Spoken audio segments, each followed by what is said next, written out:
Most people don't quit because they're lazy.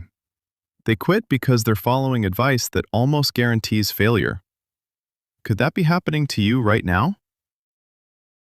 Think about the last goal you gave up on.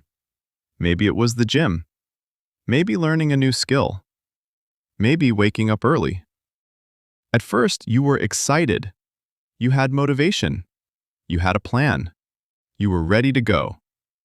Then, somehow, it faded. And now you're thinking, maybe I just need more discipline. But what if that's not the problem? What if the thing that's holding you back started way before that? The reason this matters is because consistency affects pretty much everything. Your health, your work, your money, your relationships. A lot of the time, the gap between where you are and where you want to be isn't talent. It's not intelligence either. It's what you keep doing when nobody's watching. And here's the weird part. The people who stay consistent aren't always using more willpower. A lot of them are just playing a different game. People put too much faith in motivation.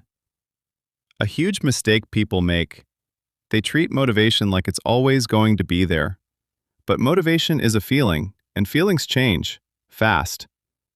Think about someone who decides they're going to start running. Day one, they're watching running videos, buying new shoes, making playlists, feeling super inspired. Everything feels easy. Then a couple weeks go by. It's raining outside. They're tired. Work was stressful. Now that motivation is nowhere to be found. And they stop. Not because they're weak, not because they're lazy, because they built the whole habit on something that doesn't last. The people who stay consistent get one thing right. Motivation gets you started, systems keep you going. Think about brushing your teeth. You don't wake up and ask yourself if you're motivated enough. You just do it. The goal is to make your important habits feel more like that. Less drama, less negotiation, just something you do. They start way smaller than you'd expect. Here's another trap. People love setting goals that sound impressive.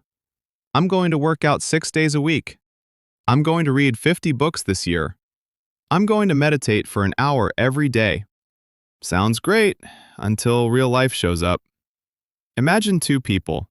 One decides to exercise for an hour every day. The other decides to do 5 push-ups. Just 5. At first, the 1-hour plan sounds way more serious, but after a few weeks, they miss a day, then another, then another. Now they feel like they've failed, and eventually they quit. The 5 push-up person? They're still going. Because it's so easy, there's almost no excuse not to do it. Day after day, week after week, the habit stays alive. And that's the key. The secret isn't intensity, it's survival. Because a habit can't help you if it dies after 2 weeks. They don't turn one bad day into a personality trait. This one is huge. A lot of people miss one day and immediately start telling themselves a story. I knew I couldn't do this. I'm not disciplined. I'm just the kind of person who quits. One missed workout becomes evidence. One skipped study session becomes proof. One bad day suddenly means something about who they are. And that's dangerous, because people tend to act in line with the identity they've given themselves. Now picture somebody else. They miss a workout. What do they say? Okay, I'll do it tomorrow. That's it. No drama. No beating themselves up. No identity crisis. Just one missed day. Then they keep moving. The people who stay consistent aren't perfect. They just recover faster. Everybody falls off. The difference is how long they stay off. They focus on who they're becoming. This idea completely changed the way I think about habits. Every action is a vote. Read 1 page? That's a vote for becoming a reader. Exercise for 10 minutes? That's a vote for becoming an active person. Keep a promise to yourself? That's a vote for becoming someone reliable. Most people only look at results. The number on the scale, the money, the followers, the outcome. But results take time. sometimes a lot of time. Identity changes happen much sooner, and identity is what keeps habits alive. Think about someone learning guitar. For months they sound terrible. Nobody's clapping. Nobody's impressed. There's no big reward. But every time they practice, they're reinforcing one belief.